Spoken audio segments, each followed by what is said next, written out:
കേരളത്തിലെ ജില്ലകളുടെ വിഭജനം ഭൂമിശാസ്ത്ര പ്രത്യേകതകളുടെ അടിസ്ഥാനത്തിൽ നമ്മൾ നോക്കുകയാണെങ്കിൽ അതിൽ യാതൊരു മാനദണ്ഡങ്ങളിലും പെടാതെ നിൽക്കുന്ന ഒരു പ്രദേശമാണ് മൂവാറ്റുപുഴ താലൂക്ക്, കോതമംഗലം താലൂക്ക്, തൊടുപുഴ താലൂക്കിൻ്റെ കിഴക്കൻ ഭാഗങ്ങൾ, തൊടുപുഴ താലൂക്കിൻ്റെ പടിഞ്ഞാറൻ ഭാഗങ്ങൾ, കുന്നത്തുനാട് താലൂക്കിൻ്റെ കിഴക്കൻ ഭാഗങ്ങൾ എന്നീ പ്രദേശങ്ങൾ ഉൾപ്പെട്ട് വരുന്ന സ്ഥലങ്ങൾ.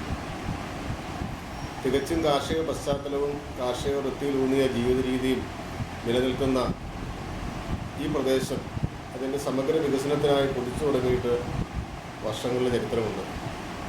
പക്ഷേ എന്തുകൊണ്ടോ ഭരണകേന്ദ്രങ്ങളിൽ അതിൻ്റെ പ്രാധാന്യം വേണ്ടത്ര രീതിയിൽ പതിപ്പിക്കുന്നതിന്, നടത്തിയെടുക്കുന്നതിന് ഇവിടുത്തെ രാഷ്ട്രീയ നേതൃത്വത്തിനോ സാമൂഹ്യ പ്രവർത്തകർക്കോ ജനപ്രതിനിധികൾക്കോ ഒന്നും ഇതുവരെ കഴിഞ്ഞിട്ടില്ല. ഈ അടുത്ത കാലത്തായി മൂവാറ്റുപുഴ ജില്ല എന്ന ആവശ്യം വീണ്ടും സജീവമായിട്ട് രംഗത്ത് വന്നിട്ടുണ്ട്. നമുക്കറിയാം, ഈ പ്രദേശത്തിൻ്റെ പ്രത്യേകതകൾ വെച്ച് കാർഷിക പശ്ചാത്തലവും ജനങ്ങളുടെ ജീവിത രീതിയും അവരുടെ ഉൽപ്പന്നങ്ങളുടെ വിപണനവും സാധ്യതകളും ഒക്കെ നല്ലൊരു നിലയിലേക്ക് മാറ്റിയെടുക്കുന്നതിന് ഒരു ജില്ല എന്നുള്ള പരിഗണന ആവശ്യമാണ്. ഇന്ന് അനേകം പദ്ധതികൾ, കേന്ദ്ര സംസ്ഥാന പദ്ധതികൾ പ്രഖ്യാപിക്കപ്പെടുന്നുണ്ട്. എറണാകുളം നഗരത്തിൻ്റെ നിഴലിൽ, എറണാകുളം നഗരം ഒരു മെട്രോപൊളിറ്റൻ സിറ്റിയായിട്ട് മാറുമ്പോൾ അതിൻ്റെ നിഴലിൽ ഒതുങ്ങിക്കൂടാനുള്ള ഒരു കഷ്ടകാലമാണ് മൂവാറ്റുപുഴയ്ക്കും ഈ അനുബന്ധ പ്രദേശങ്ങൾക്കും ഉള്ളത്.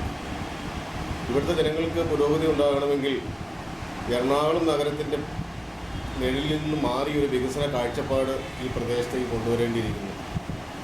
അതിന് ഉള്ള ഒരു അനിവാര്യതയാണ് മൂവാറ്റുപുഴ കേന്ദ്രീകരിച്ചൊരു ജില്ല രൂപീകരിക്കുക എന്നുള്ളത്. ഈ ആവശ്യത്തിന് വേണ്ടി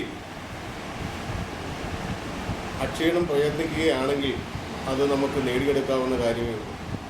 അതുമൂലം ഈ നമ്മുടെ സംസ്ഥാനത്തിനും ഈ പ്രദേശത്തെ ജനങ്ങൾക്കും അഭിവൃദ്ധിക്ക് അത് അങ്ങേയറ്റം സഹായകരമാണ്.